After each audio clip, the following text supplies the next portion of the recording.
औज़ुबिल्लाहिमिनश्शैतानिर्रजीम बिस्मिल्लाहिर्रहमानिर्रहीम। तो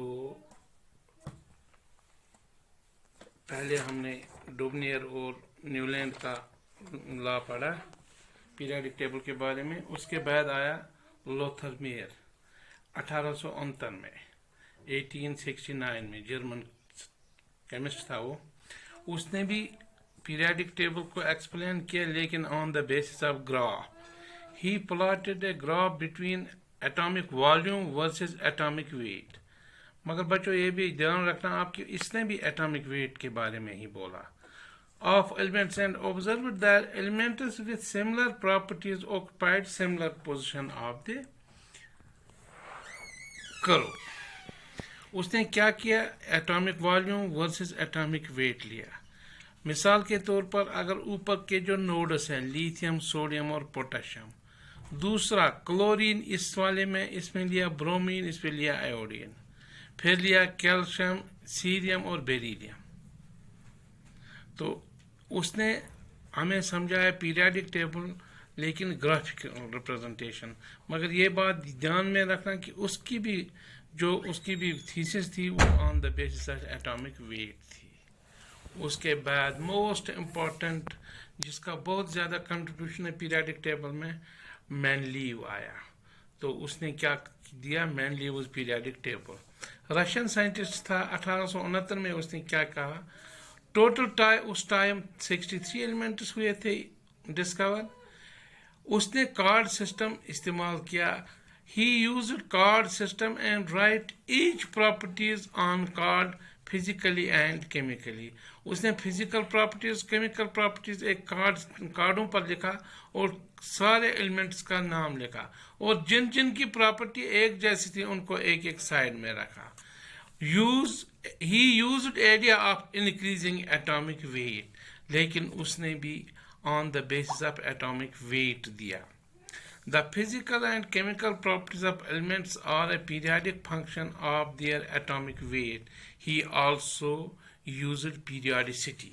Periodicity को उसने इस्तेमाल किया।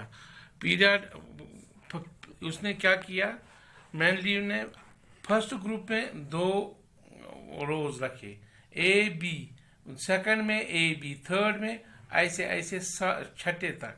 सातवां उसने उसके साथ नहीं छेड़ा क्योंकि उन दिनों वो एलिमेंट्स नहीं निकले थे। तो ये हो गया वर्टिकल।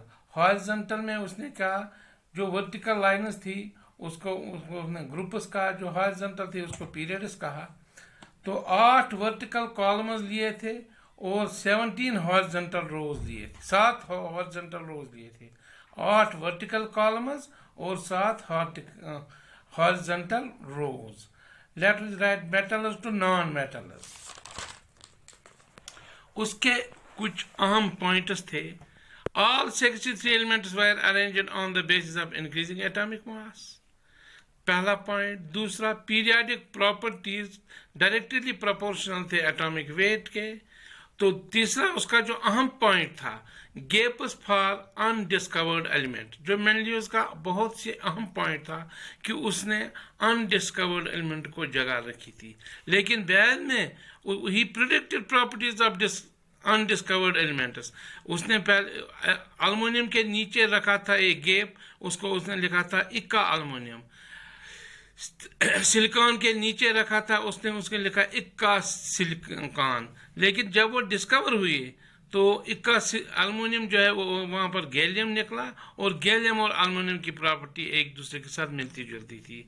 और सिलिकॉन के नीचे जो इक्का सिलिकॉन लिखा था उसमें निकला जर्मीनियम। और जो यहाँ पर जो प्लेस थी इनकी बिल्कुल पीरियडिक टेबल में, आज भी मॉडर्न पीरियडिक टेबल में ये है। मगर डिमेरिट्स क्या हो गई उसके, ग्रुप्स ऑफ डिसिमिलर एलिमेंट्स। उसने ग्रुपिंग की थी डिसिमिलर एलिमेंट को। मिसाल के तौर पर सोडियम, पोटेशियम, रुबिडियम, कॉपर और silver. Separation of elements, palladium और gold, isotopes of position, hydrogen first, hydrogen से जो आइसोटोप्स है उसकी पोजीशन उसने नहीं बोला था, उसने हाइड्रोजन की जगह रखी थी, लेकिन उसने आइसोटोप की पोजीशन नहीं रखी थी। Amorphous pair, position of hydrogen, तो उसमें पोजीशन ऑफ हाइड्रोजन वाज़ह तौर पर नहीं दिखी। ऑल द बेस्ट, खुदा हाफिज़।